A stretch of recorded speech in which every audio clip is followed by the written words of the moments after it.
Good afternoon, everyone. We're going to get started. Welcome to the Tuesday, May 14th Traffic Commission meeting.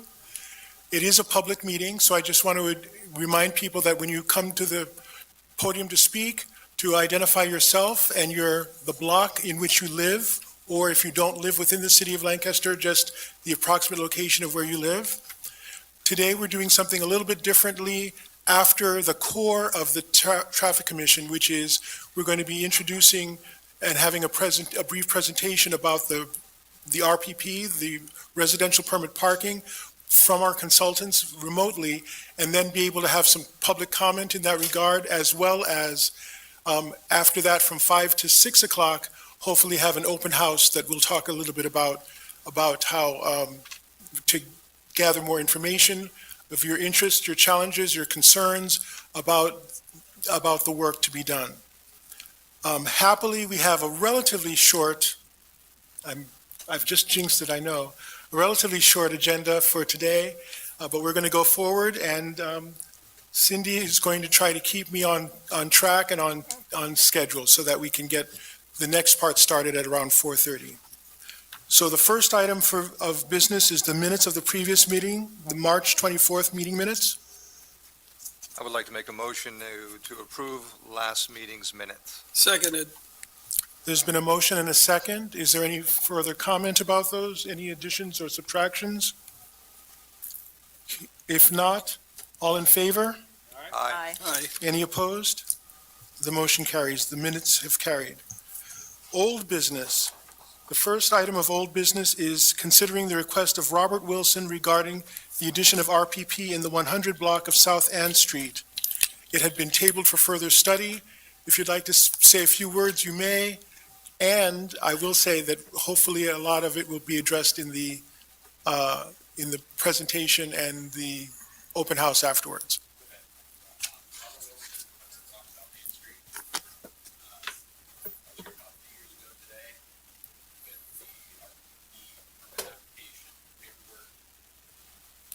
Denied based off of the new program that was going to be coming into place.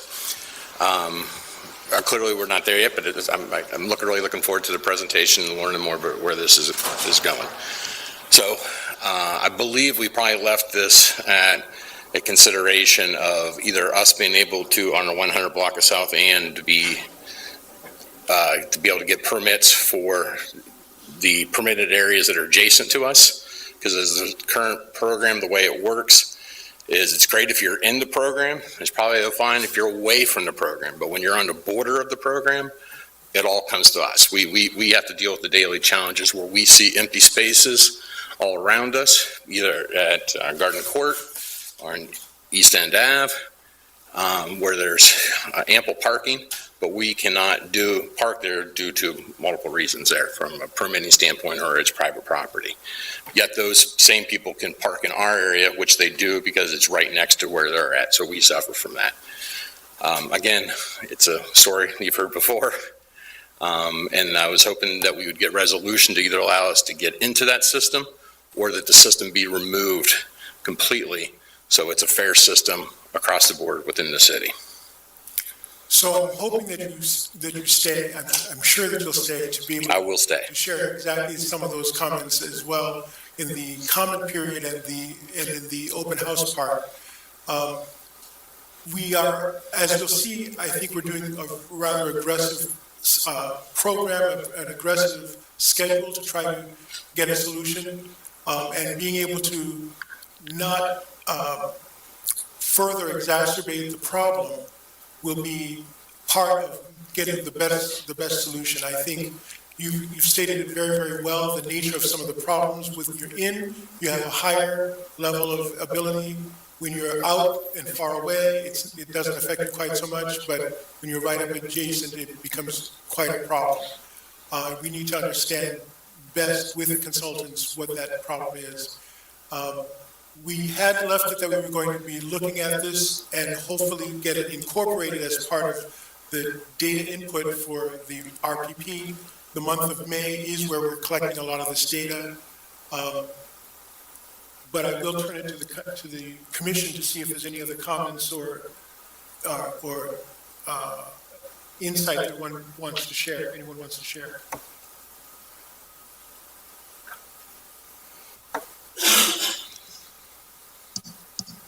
So, There we go. Director Campbell, I just wanted, thank you for the overview. I just wanted to restate again my sympathies that I expressed at the last meeting for this gentleman's request, and eager to see resolution and not letting perfect be the enemy of good here. I would be willing to make a motion to support the application and have it approved in the meantime while we continue to work out the residential parking permit situation.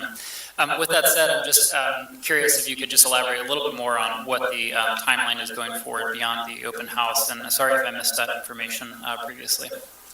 So we are collecting the data. There are actually surveys out right now, and we've gotten a lot of responses. In fact, the first day that the surveys were out, we got 212 responses. So we're very much looking forward to receiving all this kind of information. The surveys will be out until the end of May, and during the month of June is when they'll be incorporated into a proposed plan.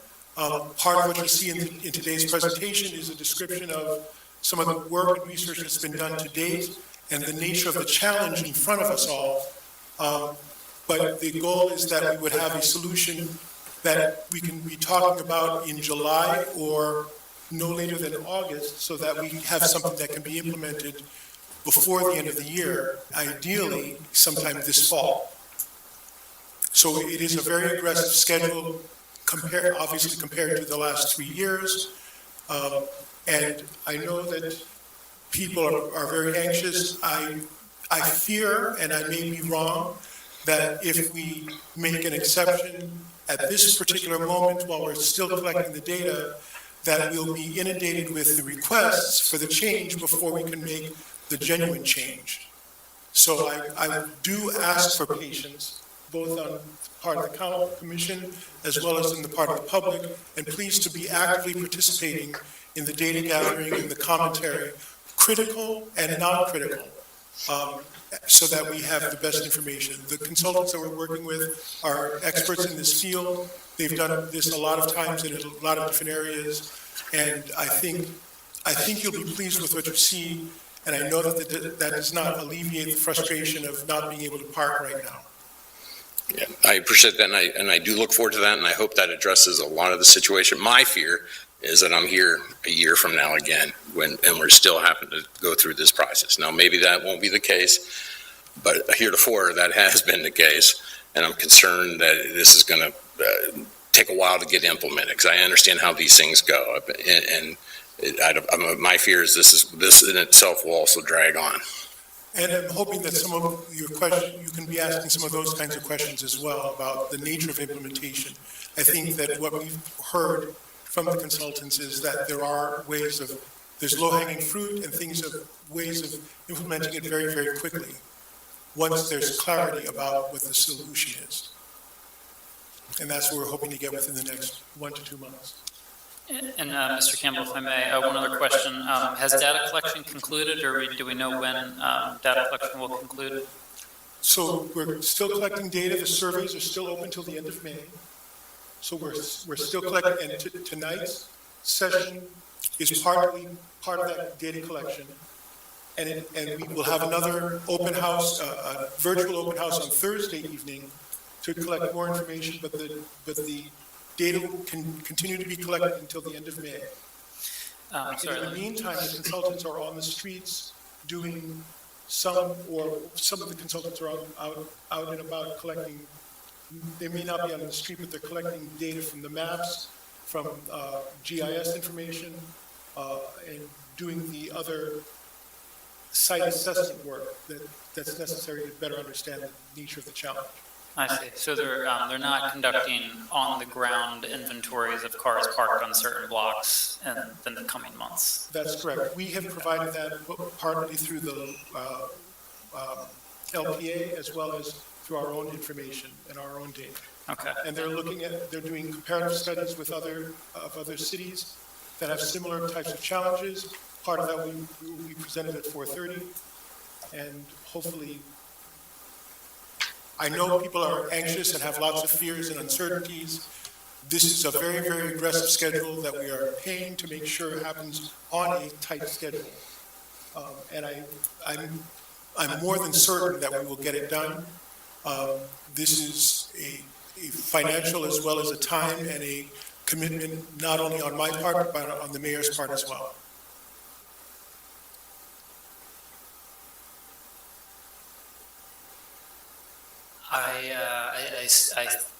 I'm sympathetic to the idea that the permit can be granted upon the end of data collection. If we think that that's going to interrupt our data, that would still provide this gentleman the remainder of the year to take advantage of parking that sits empty across from his place. So those are my thoughts. I'm curious whether other commissioners have any feedback on that. I guess my assessment is that if we do that at the beginning of the survey being done, that we would not be interfering with data collection, unless I'm missing something. That is still being collected. As of now, I'm thinking, is there a time in the future, say, as of June 1 or August or July 1, this gentleman's permit could be initiated, and that would not interfere with, and I just want to restate, for the commission and for others, that, you've been here, I think, 3 or 4 times before us for more than a couple of years now. Correct. And this is the project, this area is the location in the city that we've heard from the most in my time on the commission. It's been about 5 years. And I know that there is serious parking issues there that really are, daily inconveniences for residents. So again, just wondering whether we cannot let perfect be the enemy of good here, if that is also not going to interfere with collection of data. Are there other comments by members of the commission, one way or the other? I too am sympathetic to Mr. Wilson's plight, and I agree with Mr. Smith. I also agree with Mr. Campbell's assessment. If we allow this application to come in, how do we deny other ones that do come in prior to the implementation of a revised RPP plan? Right now, there's a moratorium on it. If we allow this, how do we then disallow other ones that come in prior to the establishment of a revised plan? Those are my concerns. Again, sympathetic, I get it, but if we allow yours, and we get 20 more that come in, how do we deny those? Grandfather, mine's been in for 3 years. So anything that comes in now, they have to wait 3 years, I guess, to get into that line. Inherently, and I believe, and I appreciate everything everybody does, but inherently the system is unfair to somebody that lives in where I do. It's simply, there's 2 different systems here. You have it works good for if you're in it. It works good that when you're far away from it. But right where I'm at, it is an unfair situation. We just don't have options. They've been taken away from us, which is not fair. I do understand. I'm imploring that we allow this part of the process to go forward. And I know that it is inconvenient, and I park several blocks away from where I live sometimes, often. Partly, for other reasons, but I do know that it's frustrating. I would like, and I know that it is in large part my fault that it took this long for us to move it as aggressively as we're doing, and we are now moving it very, very aggressively. And I do very much want people to understand that if we change the trajectory and change the rules for several, which I know is still seemed as unfair, that we'll be focused much more on the solving the short-term problem rather than solving the long-term problem. Most of our time and energy and effort in reviewing the options will be focused on that rather than what are the better solutions.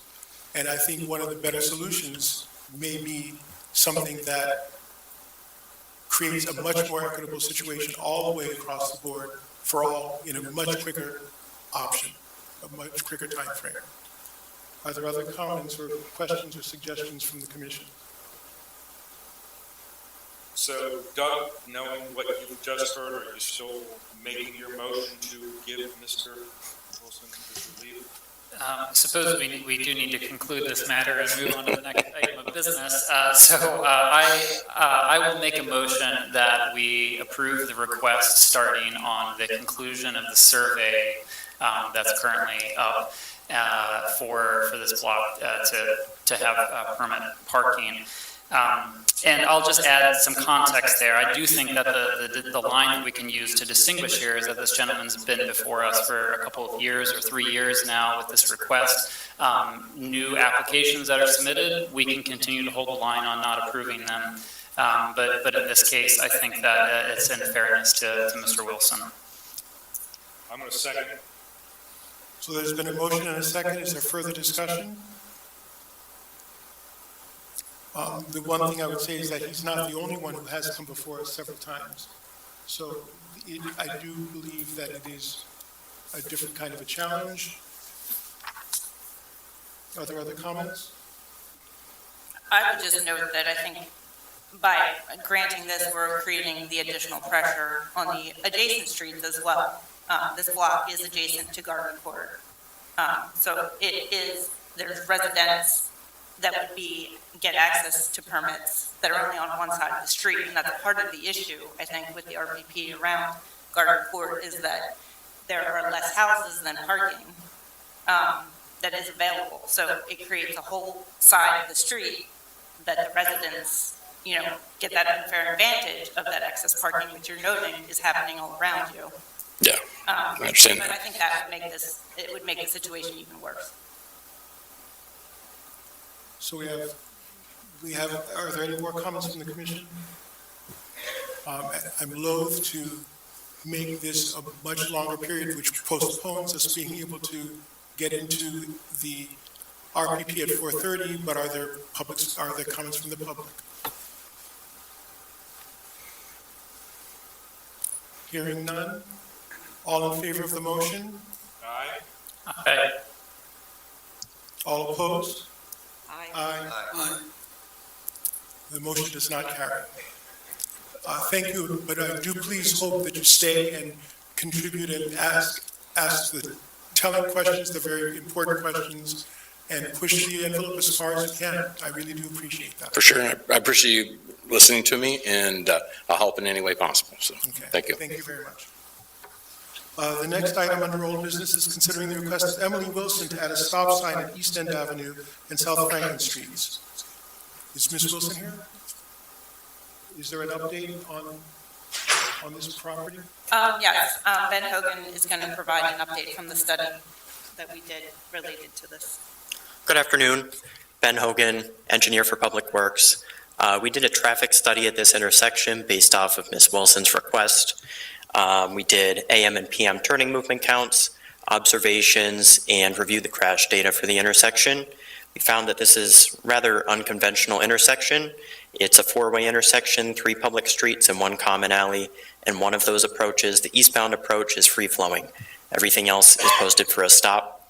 So it doesn't meet the conventional warrants for always stop control, but due to the other factors of pedestrian vehicle conflicts that we had observed, there's quite a number of them, with Thaddeus Stevens being right down the street and McCaskey being down Franklin Street, as well as in not meeting driver expectations. I had observed a number of times drivers that were not from the area supposedly did not stop at the stop sign or stopped on the approach that did not have a posted stop sign. So for those reasons, we'd recommend that the eastbound approach be posted as a stop to make this an all-way stop. As it always stop. Yes. Thank you very much, Ben. Are there any questions or comments, either Cindy, that you'd like to add, or that anyone from the commission would like to ask? I'll make a motion to approve 1224. I'll second. There's been a motion and a second. Is there any further discussion? Any comment from the public? having been moved, all in favor? Aye. Any opposed? The motion carries. Thank you very much, Ben, Thank you. for your report. Now we move into the new business action agenda. Item 19, 2024, consider the request of Stephen Caballar for removal of on-street parking spaces on Spruce Street near 501 West Lemon Street. Mr. Caballar? Yes, so I'm Stephen Caballar, owner and representative of Caballar Meat Co. Currently at 325 North Queen, soon to be 501 West Lemon Street. And we are asking for the removal of some parking spaces that allow access to the parking lot in the rear. Our architect did some turning diagrams as far as how can we access this and, different sizes of trucks accessing that lot and what spaces would need to be, removed. And that was the initial request to then access that in a full-time manner. I have since met with the residents, maybe a dozen or so residents on the block yesterday to kind of discuss the matter and try and, nobody's going to love the idea of removing parking spaces. So how can we, find some sort of common ground or, gray area where we're both, somewhat happy. The original request was to kind of offer parking in our lot during off hours. So be it in the evening, and, they can use our lot from the hours of, I believe I initially said 10 to 8 a.m. So in the meeting, some of the feedback was more towards, those aren't really reliable hours as far as the parking goes, which I totally understand if you're a normal 9-to-5er and, you're not coming home at 10 o'clock at night, you're getting here at 6, that sort of thing. So yeah, I can kind of take a look at the photos. What's the best way to proceed forward? Thank you very much, Mr. Caballar. Sure, yeah. Cindy, our team had looked at this. Your team had looked at this? Yeah, so we had some initial email correspondence Sure. related to this request. This was, the property in question did go through land development, I believe. Douglas, is that? I think a waiver of land development. But yeah, there was a review, from city staff related to the development.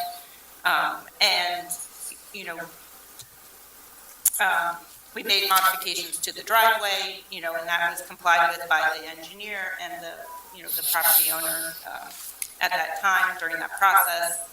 So, I guess, from our perspective, this was known as far as a potential issue, and it was accepted by the engineer and the property owner at that time. So I didn't want to just bring this to the commissioner, suggested that Mr. Caballar, meet with the residents and try and come to an amicable solution related to this, because we do understand that removing parking is an issue on a lot Sure. of streets, and, this one as well. Are you able to speak to what some of the response was to your meeting yesterday?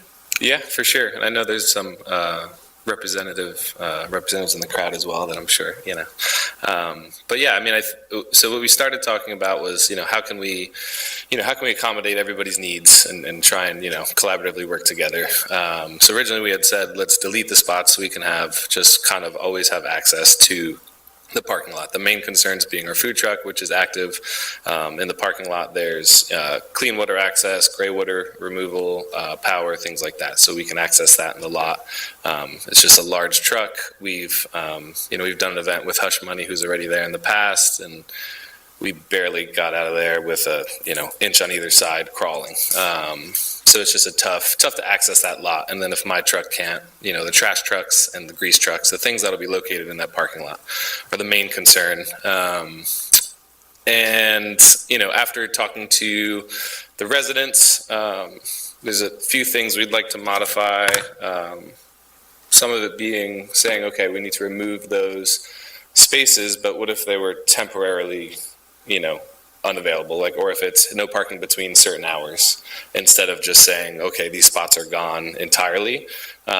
So whether that's, we had kind of said like normal hours, I kind of told them what I was going to propose, and we tried to come to a, relative agreement before I came here. So not that everybody would agree, but kind of what we came to was, could we do something like no parking between the hours of 9 and 5? So then we have at least a window where it's like, hey, if we need to get our truck out, let's do that between that window. If we need to receive deliveries, let's do that within that window. And then if we need to get it back in and then someone's parked there, we just have to, leave it somewhere else, and then we'll come back in during that time. But as long as we have a way to get the truck out to an event, that's our main concern, is being able to get out of there and, get to an event in a timely manner. So changing that from deleting to just limited hours as far as the parking availability goes. The thought was also to potentially allow, I need to set a meeting with Hush Money and discuss that with them, because it's also, they have rights to the lot as well. The going thought is that a lot of their customers usually use their Mary Street entrance, as that's their main entrance. Some, mostly in the parking lot, is their own personal vehicles and things like that. So potentially allowing the residents to, I could come up with a sort of placard system or something they could put in their window and say, hey, you guys can park here. We're closed Monday through Wednesday. Our hours are Thursday through Sunday. Maybe just allowing, hey, if it's our off hours, whenever you guys want to utilize the lot, like Monday through Wednesday, that's okay as well. Trying to add to, availability of that. Since we won't be there anyway, it doesn't impact us, and the customers and things like that, and having that balance. And then, kind of unrelated to my request that I just realized was a concern of the neighborhood, which is, somewhat separate but not, was the loading zones that were on Mary Street and Lemon Street, which is, so this is just a picture of kind of a diagram of the spots that we would remove. I had sent over just some Google Street View snapshots of the loading zones that used to be at the old Huber's. And a lot of the residents did bring up the concerns of those loading zones being gone now that Brendy's is coming back under construction. So, I'm not familiar with having that business. I don't live in the neighborhood per se, so I don't know what it's like to operate around that business. But that was also an expressed concern, not having the zone here as well. Once they reopen, and then having them and without the loading zones there would also be problematic. So that's just another concern that, if possible, to add that to it, to say, hey, can we have at least a portion of Mary Street, brought back so that when Brendy's reopens, and we're also operating, but was kind of a separate concern. I'm just passing forward. So it does, and I appreciate very much that there was the outreach to the community, but it seems that it's been very, very recent. It seems like Yes. there's several possibilities on the table. Sure, yeah. And except for what you proposed, there's not a consensus or a sense that there's a proposal or a solution that would be better accepted by all. I don't know if there was the option, or I don't know if there's even the need to have a people sign a set of signatures for such a change. But it does seem like you're in the right direction in terms of having the dialogue, but not necessarily in yet having identified or looked at a variety of options and come to a Sure. conclusion about the options. Are there comments from the commission in this regard? Is there going to be more city review of this site? Because just looking at the map, Spruce Street is an insanely narrow street to begin with. And I'm thinking, so here's my thought, Pine Street, Mary Street, these are one-way streets. Trucks are going to have to come one way, they're going to have to go on a one-way, they're going to have to exit a one-way. And if these streets are parked up at their maximum capacity, I'm kind of questioning if a truck can even make turns out of Spruce onto Mary, or from Pine on the Spruce without taking additional parking away to allow for the turning radiuses of these trucks. I mean, I don't ever remember this being an issue for the former market. No, because the trailers used to go up on Mary Street, up to James, or on Lemon. Exactly, they never went down So they streets. didn't use that, but the garbage is a different thing, and I'm not sure what type of we're talking about. I know that, I'm trying to still figure out how they would get a standard truck. Down on Spruce Street, the garbage truck, I think they use one of the smaller ones to use that, on the narrow streets. So I'm not sure what the status is on that. And we have a history of taking parking away on a street towards an entrance or an exit to someone's driveway or parking lot, maybe from across the street to assist in turning radius, but this is just typical vehicle traffic. These areas that we've, delineated to help egress from a parking lot have been reasonable and within a measurable definition, but this is excessive. This is so excessive. I don't ever recall ever taking this much parking away from an area around a parking lot. So there may be one of a couple of ways of going forward with this. One would be to table the issue until we've done more research about the variety of alternatives that might be considered, or for us to, recognizing some of the challenges that have been raised so far, we haven't yet opened it up to the public. Sure. Find out if there's any appetite to consider this when there's so many issues that have not yet been figured out. Sure. So many other consequences that would need to be studied, et cetera. Yeah, I would say, just to mention too, so, the old Huber's was relatively 2,500 square feet of the front section of the space. And then when they were there, so those two, they used to have a loading zone, so their whole frontage on Lemon was a loading zone, and basically like halfway up the building on Mary Street was also a loading zone. So now we are moving in. So now Hush Money's in the back. So that's another business that wasn't there. And then now you have our business, which is 8,500 square feet of business. It's just a different operation as far as like the volume of deliveries and trucks and things. And we don't have even the loading zone that Huber's had, and they only, maintain that front piece of the building because those were taken away at some point. So essentially what we're allowed right now is just, what's going to happen is people are just going to pull into Mary or stop on Lemon, and they're just going to block traffic, and that's, if that's what's preferred, I don't think that's what's preferred by anybody, but that's, again, part of the problem that we're trying to avoid. And I want to make sure that because we have a dumpster and we have our haulers, it's for our own personal business reasons for the food truck, to service that. But it's just finding some way that we can safely, properly access without disturbing the neighborhood. Just wanted to mention that. I don't want to preempt anything, but it does seem, I'm not aware of us taking away that many parking spaces for one piece of property. I do know we took almost that many away for the eastbound connector, which was 18 blocks long. So I think this feels to me as if there's a lot more work to be done about options and possibilities. I prefer, my sense would be, and I'm asking the members of the commission, my sense would be for you to go back and to do some more work or research and figure out what some of the other options might be, and then perhaps come back to us. But I'm open to hearing from the other members of the commission. I would agree with Director Campbell.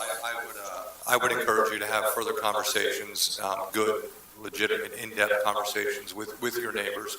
Sure. Get their input, likes, dislikes, and then come back with, in my mind, what I would term a definitive proposal or proposals for plans of action that can benefit both neighbors and the businesses as well. Any other commentary? One other question maybe for the commission, just to help better guide the applicant. Are there any particular strategies that the board is open to? Certainly 5 to 6 spaces is a lot. Is there a number that's more amenable? I can't imagine the residents will want any spaces removed, but we'll see. But is there some other arrangement that we want him to explore, or any other strategies we can offer? So to be perfectly honest, I'm not sure, but I would assume that since there was a certain amount of review when the earlier development was done, to what extent can the needs conform or be met by what already exists, and address the exception rather than the asking for more of a blanket, I want this in order to not have to think about the other challenges that I have. Yeah. That's helpful. Just trying to not send this gentleman on a wild goose chase either with the residents. It sounds like we're really looking for something that's far more scaled back and flexible in terms of its request. Is that fair to say? Okay. That's fair. I hope that's helpful to you, Mr. Kepler. Yeah, so a quick question regarding moving forward too. As far as it comes to, we can definitely work towards figuring something out with the parking lot and the removing of the spaces. Getting a neighborhood on board with removing parking spaces is never going to be something that's just everybody's going to be happy with and sign a petition away, as I see it. But say we were to just want, say we're going to be opening soon. So say we want to try and come to a remedy that's not 2 or 4 months away, or, how long that may be. As far as the loading zones, so say we wanted to reinstitute, if we put this on hold with the parking, how does a business go about saying, hey, I want to have a loading zone for my delivery trucks to be instated? Is there some sort of regulation, like a business is allowed such things based on its size and different things? Say we wanted to just do that. Can we just bring back the loading zones that were, even the ones that were there already, or even a little bit less, even just the one that was on Mary Street? I'd love to, that to me, at least immediately, would be a huge help to the neighborhood of us not just, it's just going to happen. They're going to park on Mary. We're going to put a traffic cone out. It's going to be a problem. They're going to block Lemon Street. It's going to be a problem. We get deliveries frequently. Now that we have a liquor license, that'll be going. And once Brendy's is there, I'd like to, if we can, think about that, or at least how I can proceed to figure that out. Sure. So you can fill out the application online, www.cityoflancasterpa.gov. Go under licenses and permits. There's a loading zone application that you can submit for online. Once that's received, myself and another member of the city, we do what's known as a site review, make a determination based on business size, needs, et cetera, where to best place that loading zone. And this is just me off the top of my head. I would strongly urge you to consider using Lemon Street as your loading zone. Yeah, so the trucks don't have to turn. The Mary Street loading zone. That's going to give Spruce Street and surrounding some room to deal with. Sure. So realizing, of course, that you and Brendy's and other businesses can share that load zone. Right. Even splits and giggles across the street. But I think that makes more sense at this point. Okay. No, that's great. Yeah, that's awesome. That's helpful. Thank you. Am I able to entertain? I know I have not opened it up to the public, but I'm hoping that we're going in a direction where there's going to be more research and more conversation with the public. So I'm going to make a motion to table 2024 for further review. And we'll make sure for the application for the loading zone on Lemon Street. Yeah. So pending the application. there's been a motion. Is there a second? Second. Is there any further commentary? I would prefer to make a motion to deny, given that, hoping that the loading zone and other things may be able to work itself out, so that this, if there is the need to come back at a later date to request parking elimination, that would be a separate request. So Director Campbell, is the motion that was made, is it an appropriate motion based on Ms. McCormick's comments? You can either withdraw the motion I'll withdraw. or entertain, he's withdrawn the motion. So with the motion withdrawn, is it now appropriate to make maybe a more articulate motion? Would committee members agree? The articulate motion being to deny. To deny, and then based on low zone approvals, to see how that potentially affects traffic flow, and if that necessitates reevaluating parking space Well, issues. I think at point X, if it's denied, we don't have to go into all that much detail. Fair enough. It's a matter of making the application, appropriate applications, and then you might come back to us, given what you can and cannot get approved through the loading dock process, application process, and just seek approval for what you then need. Sure. So I would suggest that we would just need to deny it, hoping that you continue to do more work and make the applications for the loading dock. Sure, yeah, we'll definitely get the applications in. We'll have to just see what happens with the trash. So Okay. we'll have to try and work out something there, yeah. Maybe just switch to toters or something. So do I hear a motion? Seconded. I'll make a motion to deny. I'll second that. There's been a motion and a second. Is there any further discussion? All in favor? Aye. Any opposed? The motion carries. We look forward to seeing you again and Awesome. hopefully with your work with the community, to work out a good solution. Yeah, appreciate it, guys. Very well. The next item, and I'm going to try to keep us moving forward, is item 20-2024, consider the request from Public Works to remove 30 feet of parking on West Orange to improve pedestrian visibility at the Marietta Avenue intersection. This is based on a request from Mark Kelly to study this corner of Marietta Avenue and West Orange Street regarding pedestrian safety. Is Mr. Kelly here?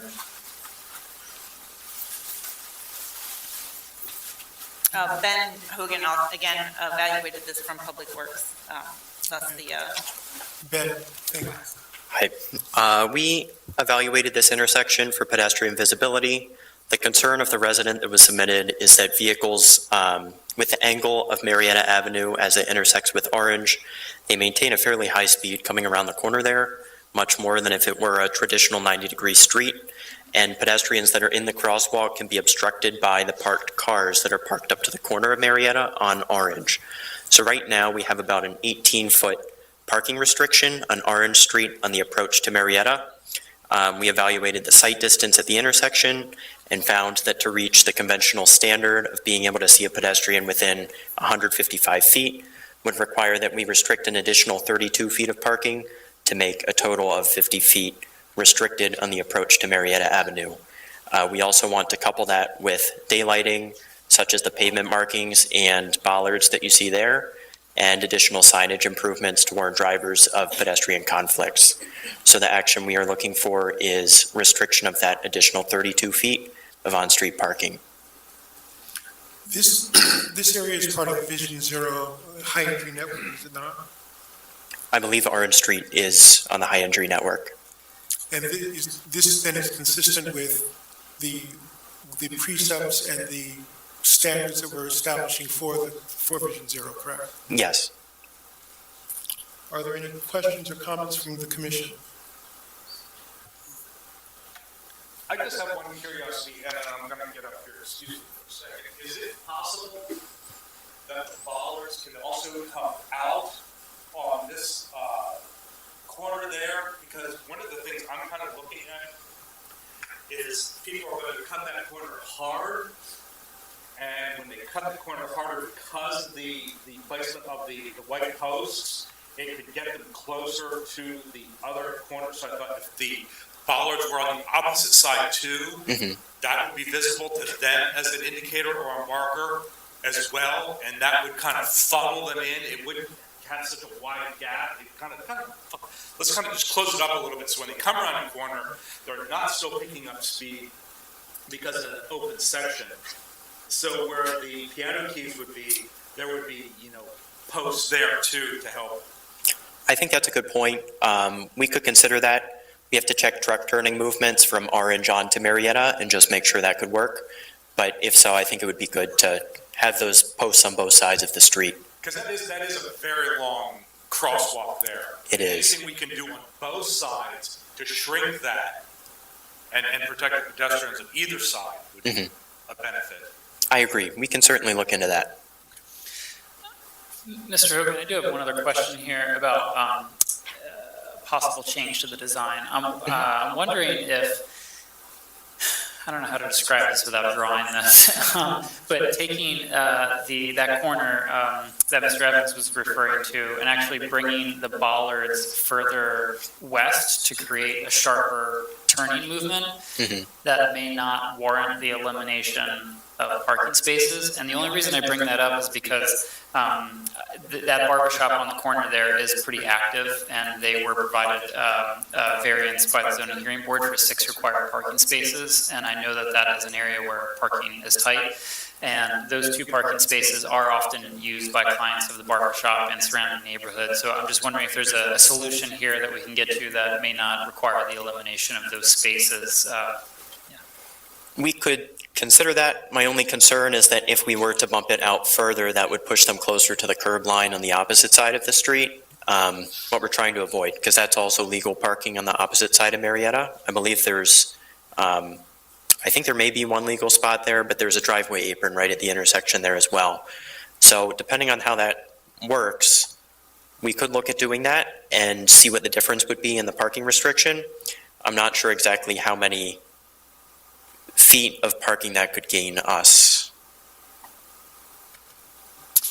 Appreciate that, thank you.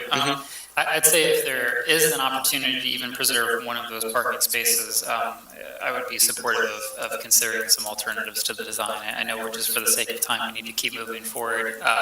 Would the board be amenable to,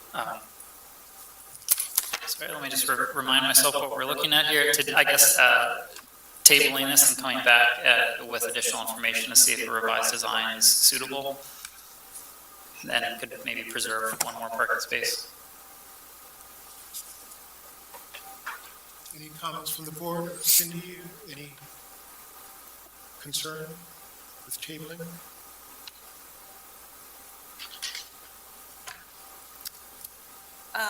No, I don't have any concerns with tabling. Okay, and let me know if I'm being unrealistic here in terms of the ability to preserve one spot. We're sort of facing sometimes conflicting priorities here of creating mixed-use neighborhoods at corners and also finding parking for some of those uses. Well, yeah, obviously prioritizing safety with these, but I guess I would agree that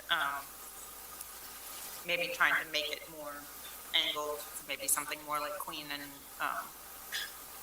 Highland. Something like that. Okay. All right, so I'll make a motion to, anything else? Sorry. I'll make a motion to table the request. Second? There's been a motion to table. And there's a second. Is there any further discussion? And the tabling would be to look at being able to preserve as many parking spaces and/or look at other aspects of this configuration that may improve safety as well. That's right. Yes, thank you. And certainly didn't mean to omit the objective of safety here as well. It's certainly a dangerous intersection. Okay, so there's been a motion and a second. All in favor? Aye. Thank you. It's tabled. Continue to look at it. Thank you. The next item is item 21-2024. Consider the request from Doutrick Engineering to present a final land development plan for 39 Longfellow Drive. Mr. Doutrick? Oh, I'm sorry. Are you Mr. Doutrick? Yes, I'm Randy Doutrick. Thank you. I completed the land development plans for 39 Longfellow.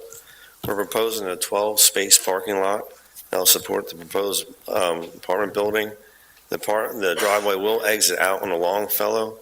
As you're exiting out, the left-hand side, it is a dead-end street there. And we're here today just to see if the Traffic Commission has any concerns, comments about the proposed parking lot or location of it, or design questions. Has staff had a chance to look at this?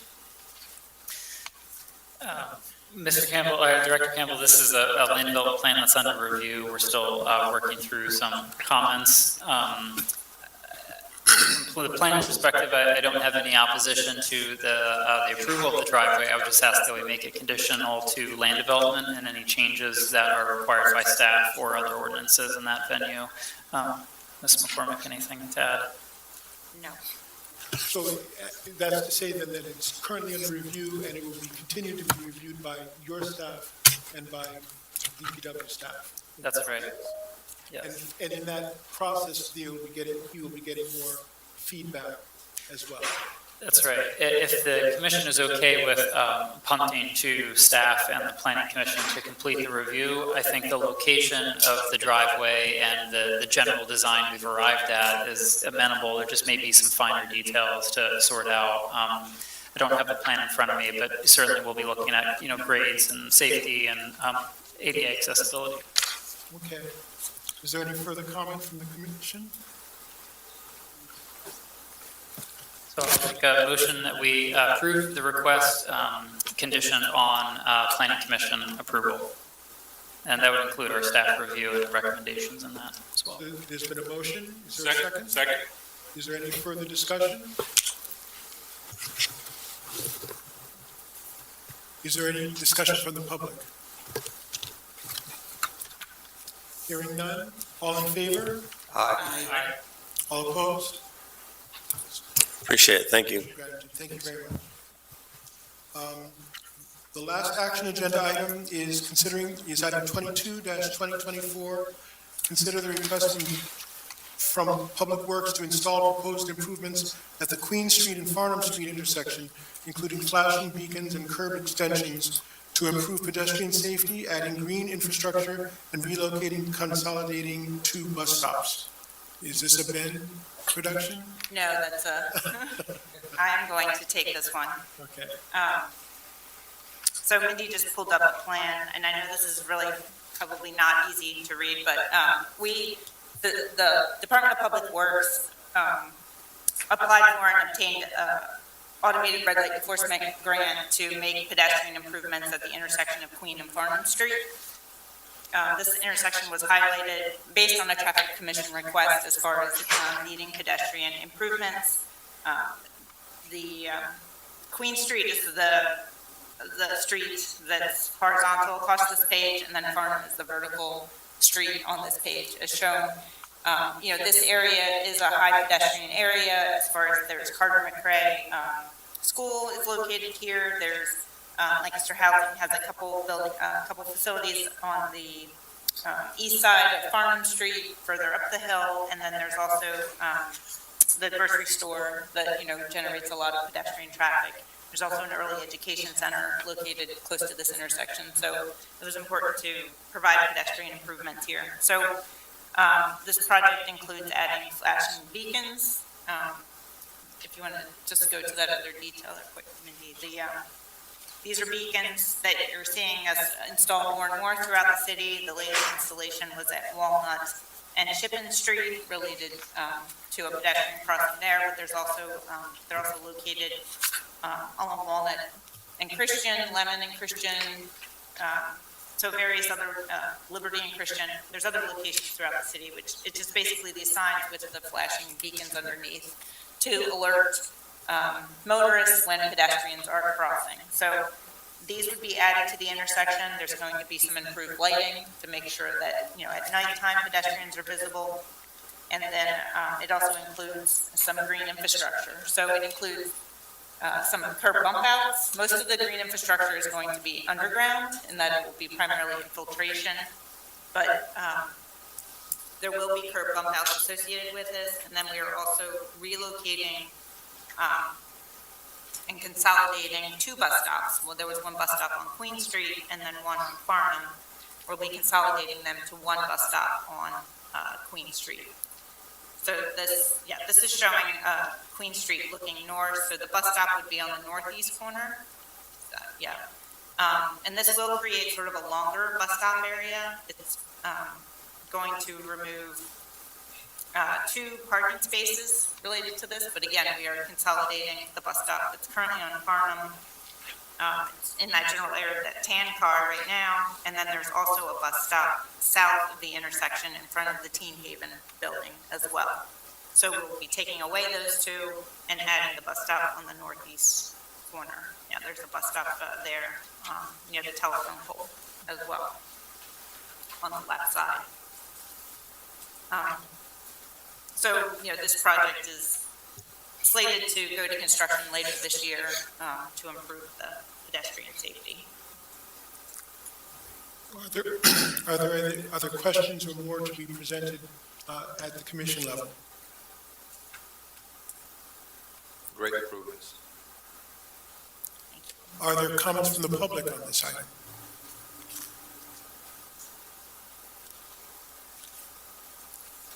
And it is the case that there will be, in addition to the green infrastructure, there's the neck downs and other aspects that make the whole intersection much safer as well. Right, the curb bump outs. There'll be curb bump outs on all four corners related to this intersection.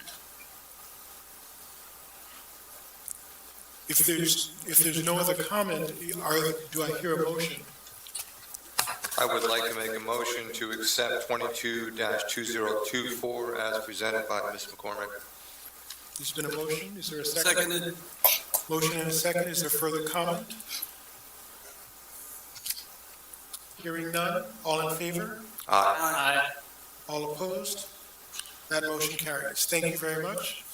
The last item is our consent agenda. Well, before we move into the RPP presentation, is our consent agenda where we have a series of signs that have been tentatively approved or installed, handicap parking, and the following signs, there's a listing of signs that have been removed, as well as a load zone and temporary parking permits. None, no temporary parking permits. So there's several items on the consent agenda.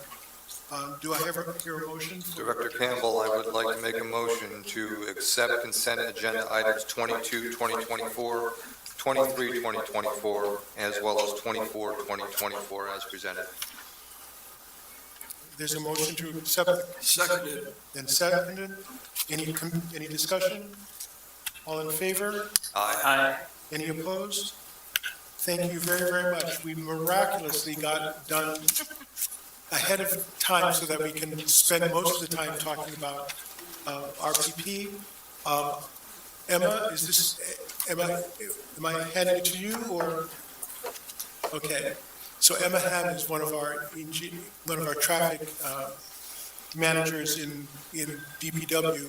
We're going to be bringing on the outside consultant to be able to make a presentation to us here online, and then we're going to be opening up after that presentation for comments, being able to come again to the podium to make comments about this. This is in the context of a survey period where we are accepting commentary over the course of the month of May.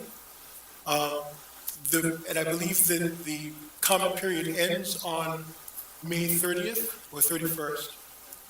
On May 31st, it's on, and are there hard copies, or there are hard copies here, but you can also go on Engage Lancaster website and be able to engage in the survey taking. As I had mentioned earlier, the first day that it was open, we have received more than 200 comments, so we're really looking forward to getting the input that is necessary to best understand the situation and to alleviate the pressures and the frustration that so many people have about RPP as it's implemented here in the city of Lancaster right now. So should we just wait a moment to get everything set up? Amber, I think, is working. Just bear with us for a moment for the technology.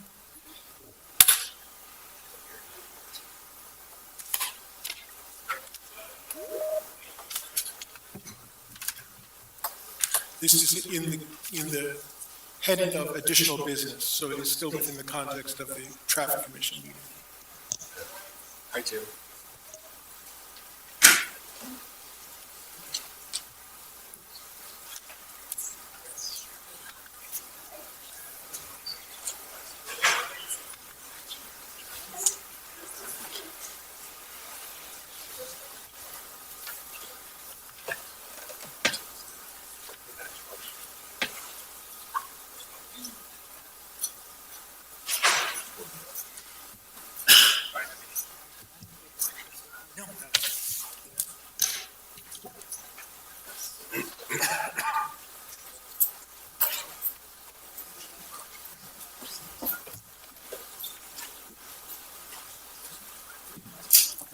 Please bear with us.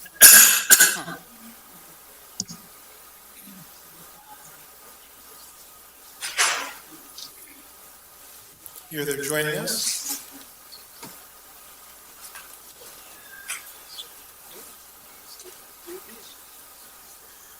Robert and Chris.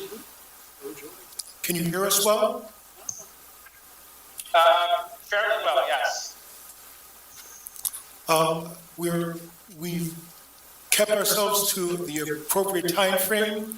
Can you please just introduce yourselves and describe the role that you have with the project, and then you're welcome to launch into the presentation. Thank you, Chris.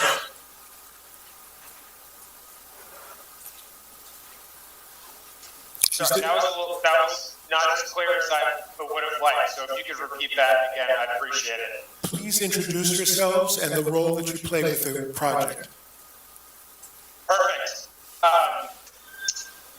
Good afternoon, everybody. My name is Robert Farron, and I'm serving as project manager with Kimley Horn.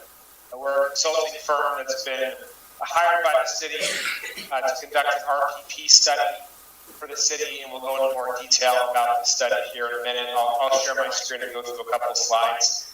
I'm joined by Chris Donovan in our office as well, in our Columbus office. Good to be here. Thank you very much, Robert. Without further ado, I invite you to launch directly into the presentation. Wonderful. What will be happening, just for your, I know you already know this, but once you make your presentation, there'll be an opportunity for the public to start to make some comments and some questions. And then from about 5 to 6, we're going to have an open house so that people can continue to share their comments and issues, challenges, whatever, and be able to put information on the board. We'll have a little bit more prep for that after the first half hour or so. So I turn it back over to you, Robert. Great, thank you.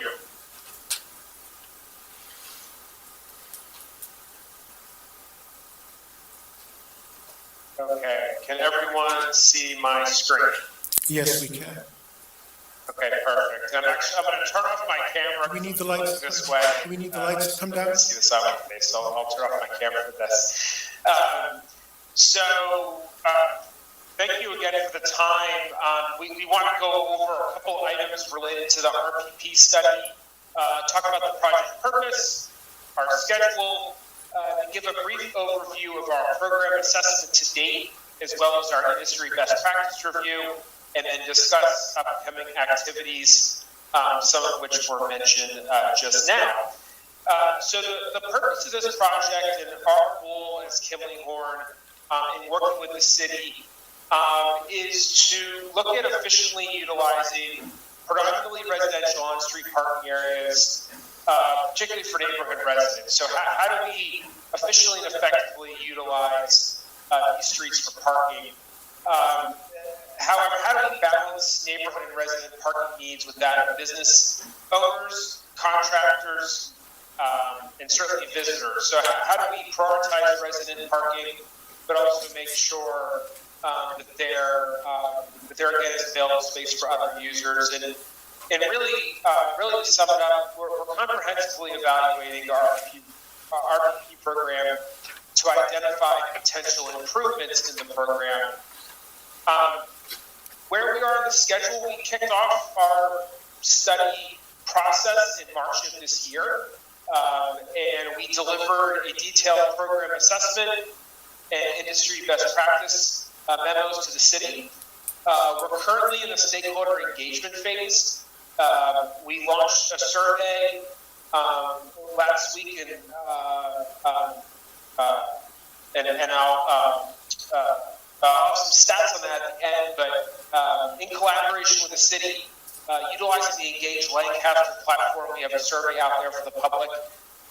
We also know that there's some in-person surveying going on as well, by city staff. That'll conclude at the end of the month, and then we'll move into policy and program recommendations. So based on our program assessment, based on the industry best practices, and informed by stakeholder engagement, we'll develop a series of policy and program recommendations that we'll be working with city staff on, and they'll be going back out to the public in the July-August timeframe to start to test those policy and program recommendations. And then we'll wrap up the study in August. Part of our scope includes implementation assistance for the city. Depending on the recommendations and what is approved by the city, there may be some operational features, some technology features that will need to be implemented as part of those recommendations. So our scope does include some of that assistance. I'll quickly talk about the pieces and parts that went into the program assessment. So we looked at the city's municipal code, your rules and regulations that govern the program, and then we looked at permit issuance and permit performance, as well as program enforcement to get a better, from an operations standpoint, a policy standpoint, programmatic standpoint, how the RPP system. How the RPP system is currently functioning today in Lancaster. A couple of things we looked at around permit issuance. We looked at the issuance of the different types of permits you have. So you predominantly have daytime and nighttime, and nighttime combined permits. And so we looked at how many permits were issued, and we also looked if there were any trends in the approval and denial rates. Again, to just better understand how permit types are being used by the public, and to what extent folks understand both the permit process as well as how to use their permit. We looked at permit performance, and one way we looked at that was looking at the streets that have RPP restrictions, as you see here in red, and then looking at a block level, but also a district level of how many permits are being issued per legal parking space on these RPP streets. Just to orient you to the map here, again, the red streets underlying are streets that have RPP restrictions on them, and then the polygons above that represent the districts in which those permits are issued and eligible for. And what you'll see here is green districts notate less than or equal to one permit issued per half a parking, a half a permit issued per parking space. Whereas the yellow is a 1-to-1 generally. For every parking space, there's been a permit issued. And then the orange,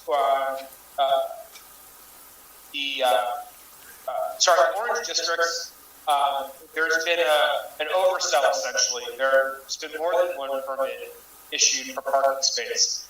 And so this helps us to understand, not necessarily day in, day out, how these permits are being utilized, but overarching, looking at issuance and determining where there may be some inequities in the system. Meaning, on green streets, we can start to make assumptions on whether those streets are being restricted in a way that prevents other folks from parking there where there is currently excess capacity, or areas in orange on the flip side where we may be issuing permits that are certainly not guaranteeing a place to park, but we're starting to create a situation where there could be some challenges for permit holders to find a place to park on a regular basis. So we're trying to look for more yellow districts, ones that are more of a 1-to-1, more effectively used, certainly by permit holders, also allowing for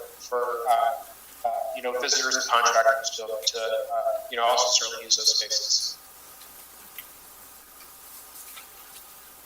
And then we dove into enforcement, and this graphic we want to show you is, we did a hotspot analysis looking at parking citations issued over 2023, and those parking citations issued for violations of permit restrictions. So we were not necessarily looking at violations for double parking or any other type of parking violation, but specifically vehicles that were cited to be in violation of permit restrictions. And you see several hotspots fairly evenly throughout the city. But again, this tells us a couple things. In particular, it can tell us where either additional resources may need to be looked at and deployed over time. If there are challenges with the RPP system, this can help us to identify and locate those and start to look at it on the block level, whether signage needs to change or additional education needs to occur, why there's not a higher level of compliance in these areas than others. So it allows us to look at a system-wide level, but then really zoom into a block level and understand where we're seeing non-compliance, and then start to look at different mitigations to help bring people into compliance. Because at the end of the day, with the system, we want folks to efficiently and safely use the parking, and we also want people to avoid getting a parking ticket.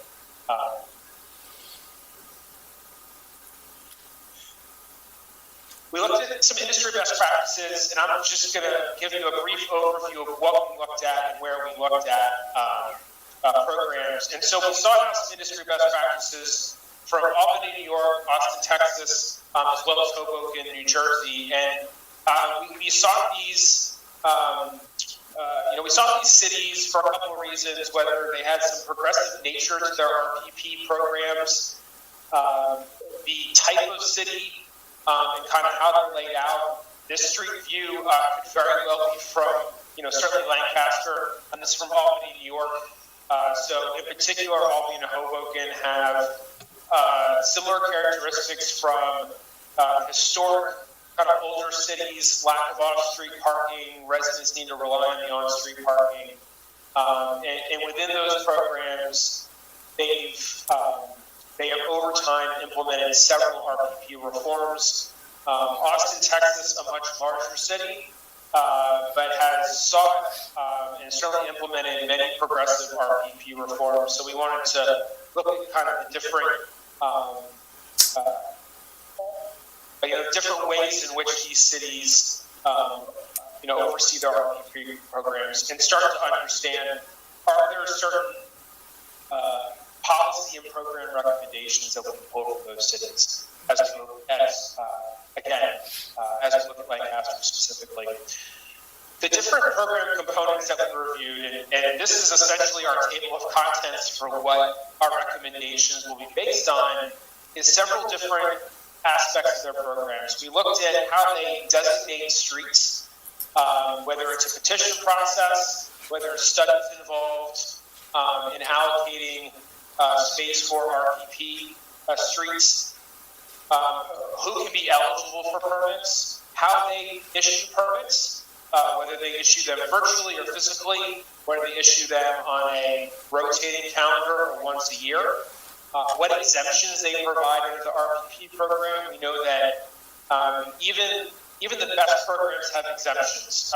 There's always unanticipated items that come up with the RPP program, so understanding how these cities handle that, the renewal process, what customers have to go through as they look to renew their permits, how they enforce the RPP program, what technology do they use, what kind of staffing do they use to do that, and then special event management, knowing that our cities are places where people want to visit often, our streets are used for events.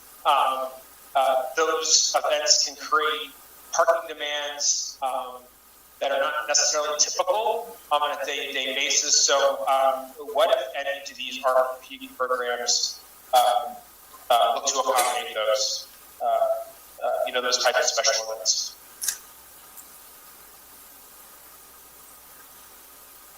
So I mentioned where we are in the process, and we are squarely in the stakeholder engagement process. Of course, this presentation today, the open house following, we invite folks to attend a virtual meeting on a Thursday evening, where we will be going through an exercise on understanding needs and wants of folks that have RPP and those that do not have RPP in the city.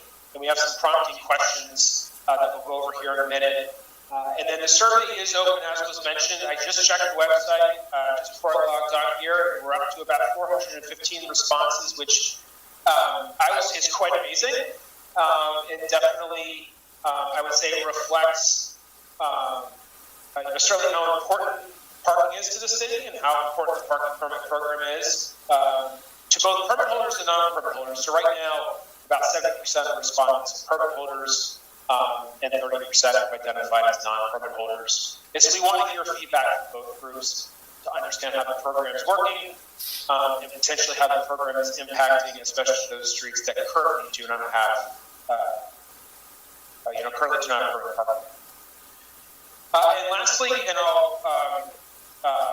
I'll leave this slide up as we get questions, but these are the prompting questions that will be at the open house following this presentation, and will also be used again for our virtual engagement later on this week on Thursday.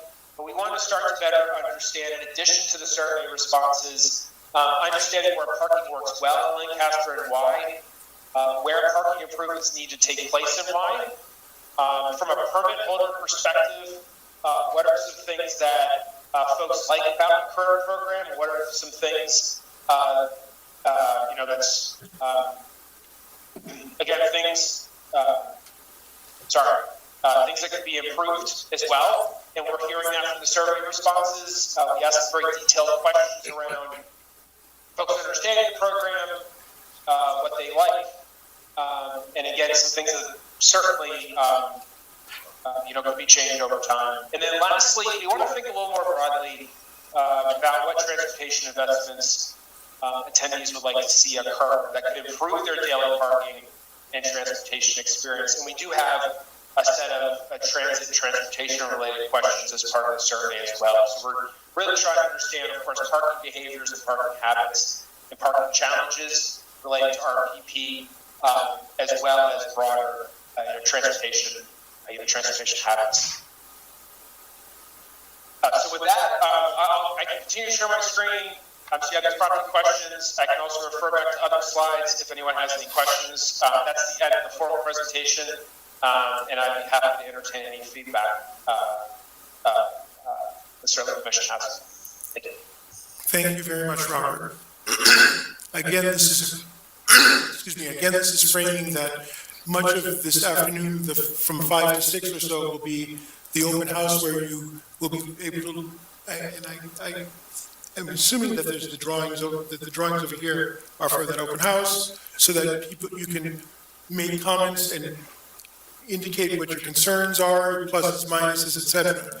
But before we get there, are there certain key questions that people want, either for framing purposes or to understand the nature of the challenge, or questions to clarify what Robert has presented to us all? First, I'll start with the commission. Are there key questions here from the commission? I'm just going to make a comment that I knew that there was an overissuance of permits to available parking spaces. I did not have any clue that it was as high as the study has revealed. This goes to why there's such a dearth of parking in the city.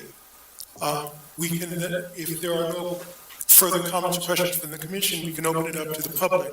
And please, when you come to the podium, as it's still a continuation of the traffic commission, which is a public meeting, please identify yourself and your block of residence.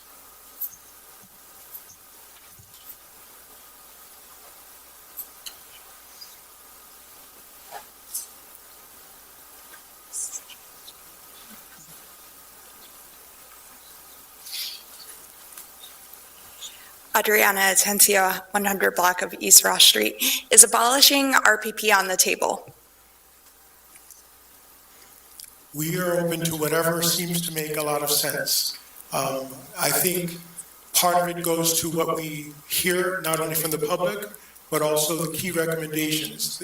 As I understand it, Robert, if I'm not mistaken, there have been cases in the past where municipalities have elected to abolish RPP or to transform it drastically. Can you speak a little bit to what has happened in other communities?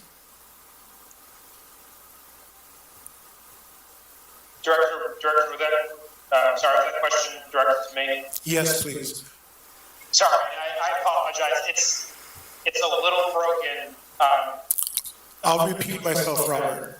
Yeah, unfortunately, I think the essence of the question was, thank you for putting in the chat. Excellent. There's been a wide range of RPP reform that has occurred across the country.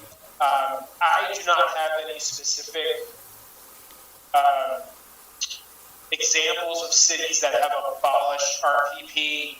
I do have there are quite a few examples of cities that have made wholesale changes to RPP, whether it is the designation of RPP streets, eligible permit holder populations, and whether it's introducing different fee structures, different types of enforcement strategies.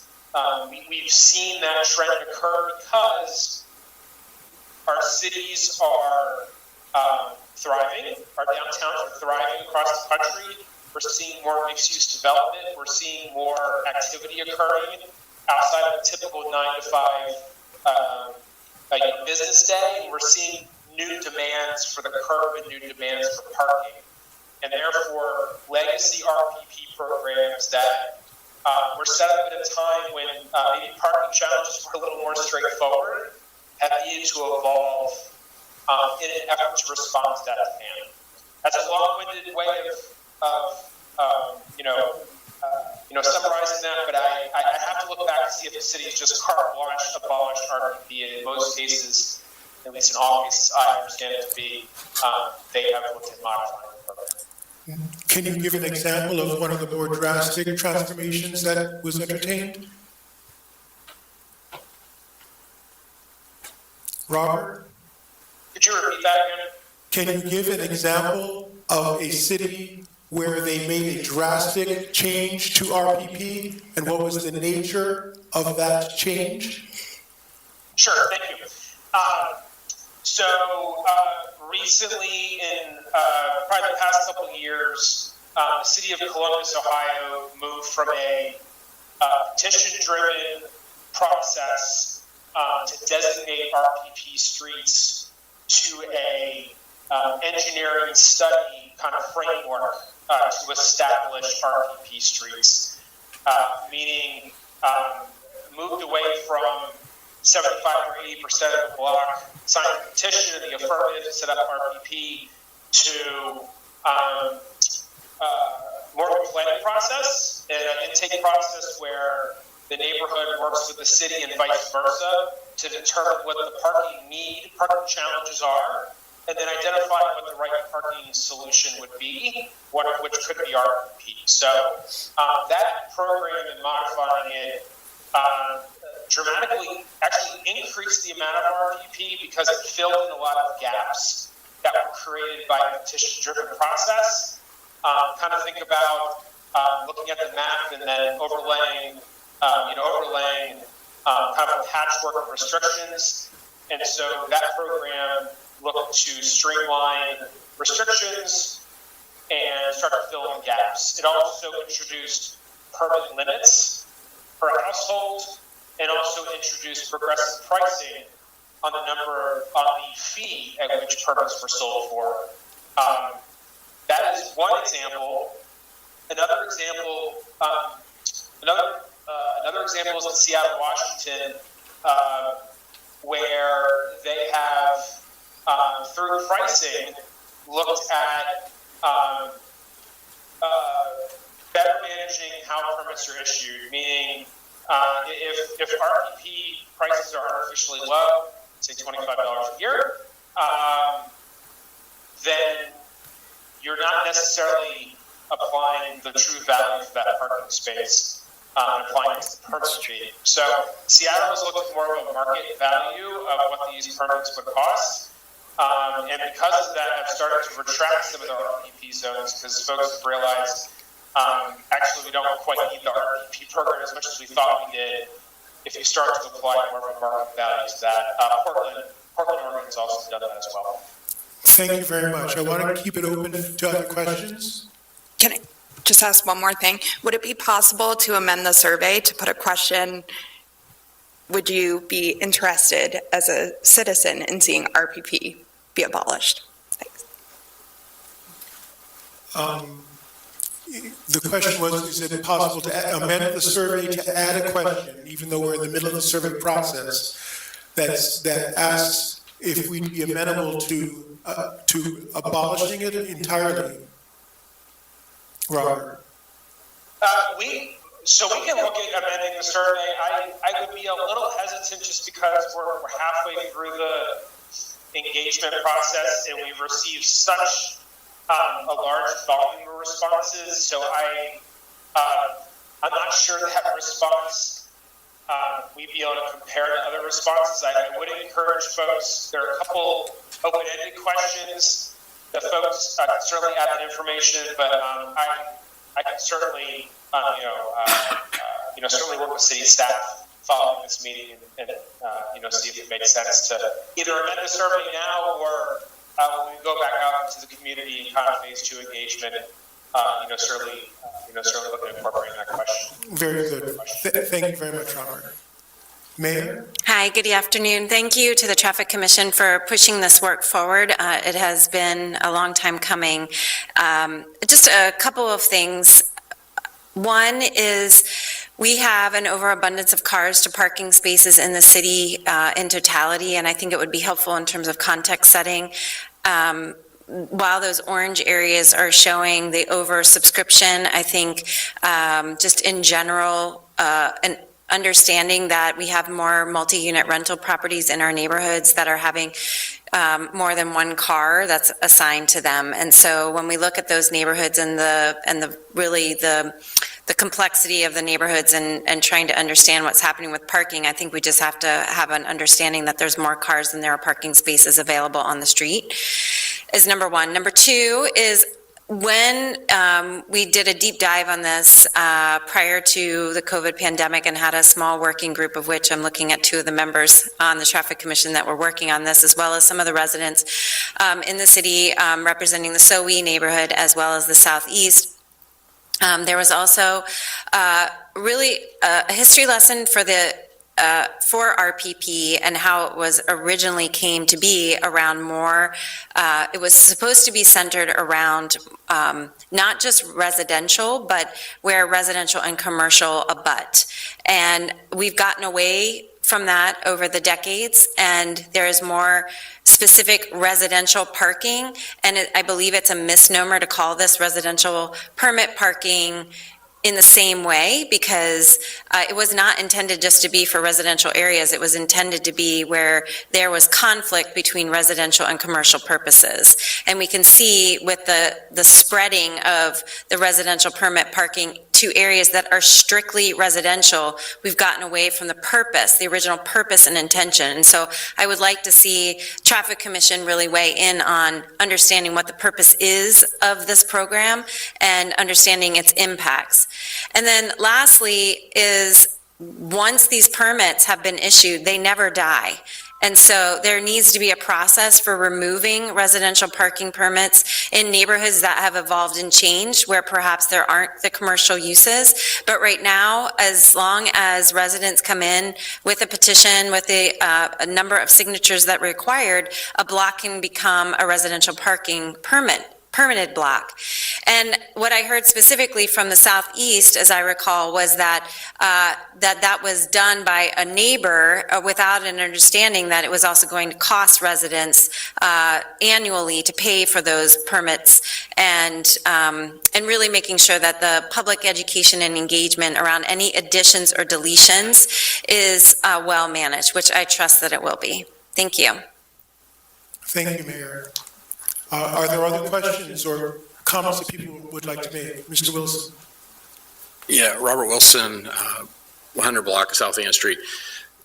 Do any of the RPP programs take in consideration vehicle size? With vehicles getting larger and larger, is an experience of the cities that we're benchmarking, Do any of them take into consideration vehicle size? Did you hear that, Robert? Do any of the studies that you're looking at take into consideration vehicle size? I did.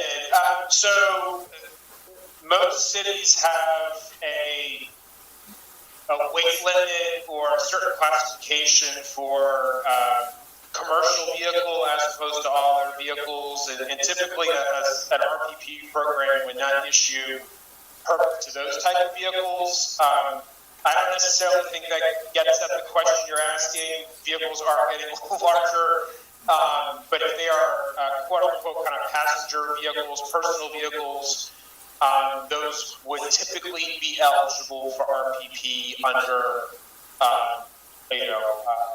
I'd say certainly under the programs that we look at. It would just be for those larger kind of format vehicles, probably more commercial in nature, where cities will either not issue RPP or have different rules under their RPP program for that type of vehicle eligibility. Thank you. Are there other comments or questions people would like to make before we get into the open house portion? Tony Dastra, 700 block New Holland Avenue. What was the size of the space used for the calculation for these? And do we happen to have like basically a block by block inventory of parking on streets now? The size was 20 feet. We assumed 20 feet? 20-foot length for parking space. Okay. And we have that inventory for the RPP streets. Okay, so not the city at large, but just for RPP streets. Okay, thank you. Other questions or comments?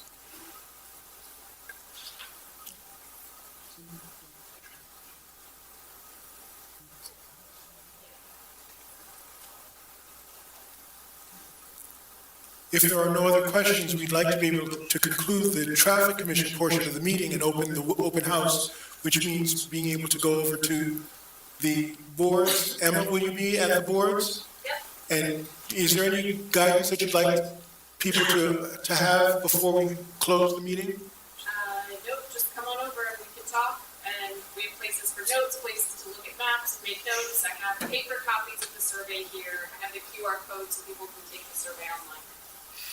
And one thing that I wanted to note was, because there'll be a virtual open house on Thursday, how do people get access to that?